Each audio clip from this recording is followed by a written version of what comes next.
Survivors of gun violence will be testifying on Capitol Hill later today. They're calling on Congress for stronger background checks for gun buyers. It's become an especially hot issue ever since the January shooting in Tucson, Arizona that killed 6 people and wounded Congresswoman Gabrielle Giffords. Joining us this morning from Washington, Pat Maisch, who's a survivor of the Tucson shooting. She helped tackle the gunman, and Mark Glaze, who's executive director of the group Mayors Against Illegal Guns, which is also testifying at today's hearing. It's good to have both of you with us.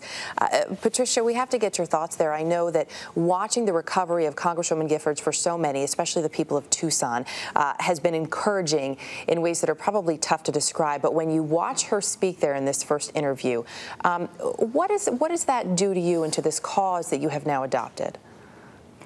Oh, it just thrills me that she's able to speak that well, and after talking to her staffers, I know she's comprehending. She just can't express complex sentences, and just like they said on the report. So I'm just thrilled with the progress she's made. Mark, even as you're pushing for these stronger measures when it comes to background checks, the reality of the situation is even these tougher measures which you are after would likely not have kept a gun out of the hands of Jared Loughner.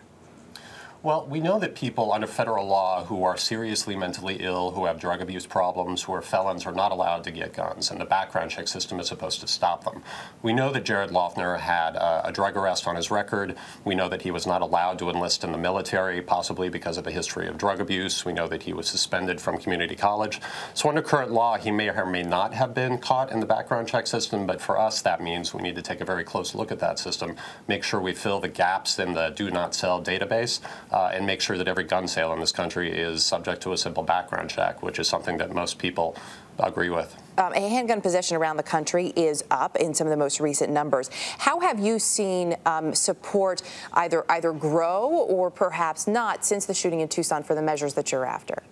Well, it's interesting. I think most of the American people are exactly where our 600 mayors are. We have Republicans, Democrats, independents in our coalition of mayors, and all of them believe that you can strongly support the Second Amendment and the rights of law-abiding gun owners, but also do a lot more to keep guns out of the wrong hands, the next killer, the next Jared Loughner. So if you do have the support, which you say fairly broad support, why is it taking so long to change things? Well, we're not sure, and part of the reason we're in Washington today is to have a very direct conversation with members of Congress, along with the survivors of gun violence, Mayor Bloomberg and others who have come to Washington to say, it's been 10 months since Tucson, the solutions are there, we know what they are, what's taking so long.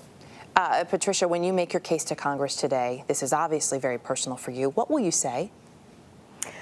I'm going to remind them of the people who died, give them a little information about each person, but mainly I'm going to ask them to try to prevent this from happening again by fixing the gun check law, to keep guns out of people's hands that shouldn't have them, out of dangerous people, and to make sure that every gun sale has a background check. Pat Maisch, Mark Glaze, appreciate your time this morning. Thank you. Thank you. Thank you.